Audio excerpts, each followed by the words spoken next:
Pacquiao humiliated Shane Mosley. Mula unang round hanggang huli, ipinakita ni Pacquiao kung bakit siya isa sa pinakamapanganib na boksingero sa kasaysayan.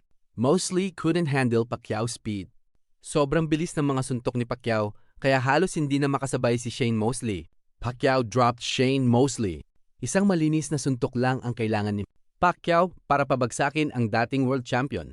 The night Pacquiao dominated Mosley.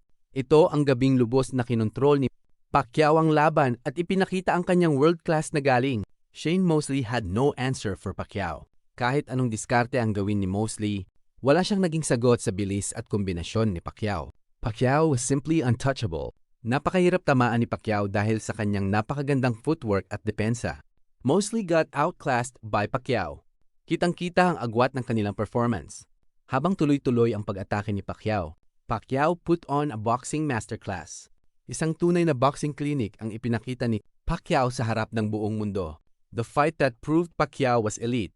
Pinatunayan muli ni Pacquiao na kabilang siya sa pinakamahuhusay na boksingero sa lahat ng panahon. Shane Mosley was shocked by Pacquiao. Hindi inaasahan ni Mosley ang bilis at lakas ng bawat kombinasyon ni Pacquiao. Pacquiao's speed was unreal. Parang kidlat ang bawat galaw ni Pacquiao na halos imposibleng sundan.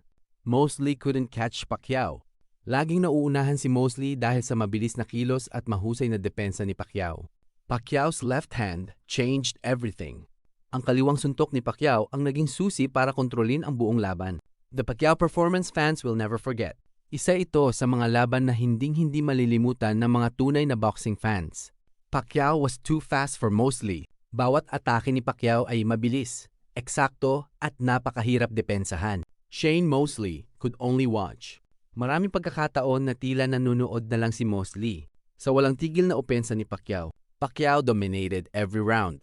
Halos bawat round ay kontrolado ni Pacquiao mula simula hanggang matapos ang laban. The fight that silenced the critics. Sa gabing ito, pinatahimik ni Pacquiao ang lahat ng nagduda sa kanyang kakayahan. Pacquiao's punches were relentless. Sunod-sunod ang kombinasyon ni Pacquiao na hindi nagbigay ng pagkakataon kay Mosley na makabawi. Mosley had no chance. Sa bilis, galaw at husay ni Pacquiao, napakahirap para kay Mosley na makahanap ng tsansang manalo. Pacquiao made boxing look easy. Ginawang napakadali ni Pacquiao ang laban habang walang tigil na pinapakita ang kanyang world-class na galing sa boxing. Shane Mosley was completely outboxed. Nalampasan si Mosley sa bilis, diskarte at precision ni Pacquiao sa bawat round. The fight everyone still talks about. Hanggang ngayon, pinag-uusapan pa rin ng mga boxing fans ang napakagandang laban na ito.